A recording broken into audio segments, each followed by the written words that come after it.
finalement cette crise sanitaire et son impact socio-économique va durer finalement de nombreux mois. Le risque, c'est donc que les publics qui sont déjà précaires s'enfoncent dans la misère encore plus, et que des publics qui étaient avant peut-être modestes basculent aussi vers une situation de pauvreté.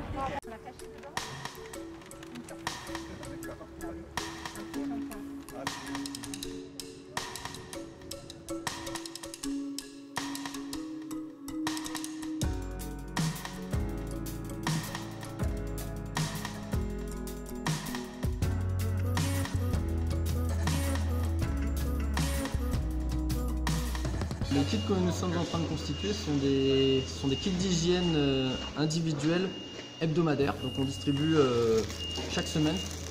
Donc on y met un savon de 200 grammes.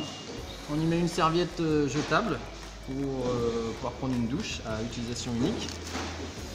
On y met un dentifrice. On y met également 2 paquets de mouchoirs, un rasoir, car nous sommes en train de constituer des kits pour hommes. On y met un tube de gel hydroalcoolique, une brosse à dents.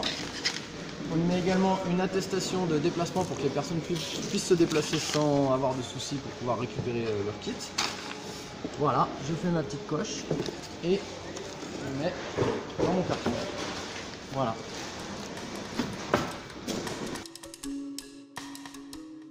Ça fait un mois qu'on prépare les kits, on fait des journées où on prépare 500 ou 600 kits d'hygiène. Donc là, ça fait vraiment du bien d'aller les porter. C'est bien de rencontrer le public et de pouvoir leur expliquer ce qu'on a mis dedans. Nos actions touchent en fait une variété de publics, exclus, précaires, en situation de mal logement, sans abri. Ça comprend des familles en grande précarité qui vivent dans les quartiers nord, ça comprend des familles en grande précarité qui vivent dans les quartiers très pauvres du grand centre de Marseille, des personnes isolées, à la rue, sans abri, des personnes vivant en squat, en copropriété dégradée, en bidonville. Alors, par rapport aux questions que j'ai posées, à ce qu'ont témoigné les personnes qui m'ont parlé, le point le plus problématique, ça a été l'absence de points sanitaires. Donc les points d'eau, les douches, hygiène, etc. Et les WC, qui ont fermé du coup pendant la période de confinement. Le problème, c'est les douches. Je vous jure que c'est carrément du sont fermés.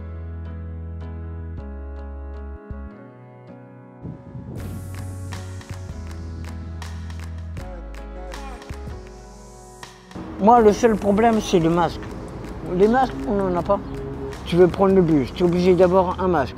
Tu vas au magasin, tu vas à Casino, tu es obligé d'avoir un masque. Et nous, les SDF, on n'a pas. Pourquoi ?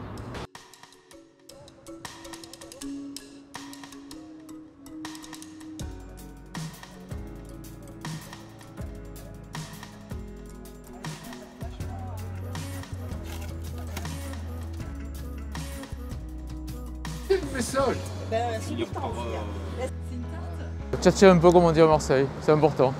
Voilà, il y a aussi ce côté-là qu'il ne faut pas négliger, le côté relations humaines. Voilà, ils sont pas oubliés de la société, ils sont pas oubliés par nous, on peut discuter humainement avec eux. Voilà, c'est des hommes, des femmes comme nous tous simplement.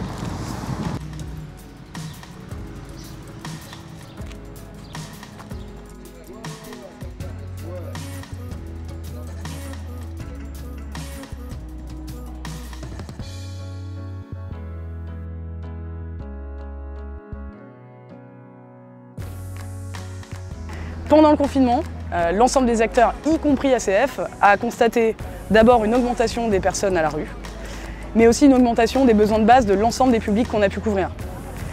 Pendant la phase d'urgence, cette phase d'urgence qui était liée au confinement, il y a beaucoup de structures, d'associations existantes qui ont redoublé d'efforts, en s'éloignant même souvent d'ailleurs de leurs actions ordinaires pour répondre aux besoins urgents, les plus vitaux. Et on a vu aussi un nombre d'initiatives solidaires, citoyennes se développer. Aujourd'hui, ce qui va se passer, c'est que ces actions ne pourront pas perdurer. Pourquoi ? Par faute de moyens, mais aussi par faute d'essoufflement des équipes.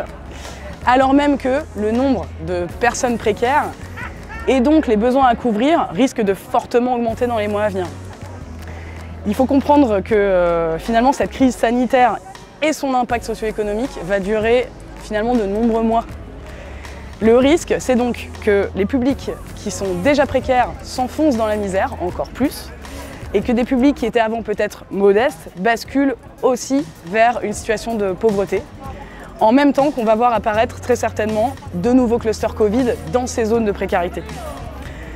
Donc il est évident pour Action contre la faim que les personnes en situation de fragilité sociale auront besoin, plus que jamais et surtout plus que les autres, de la puissance publique, de la société civile et des donateurs pour survivre d'abord, mais aussi pour pouvoir rebondir à terme.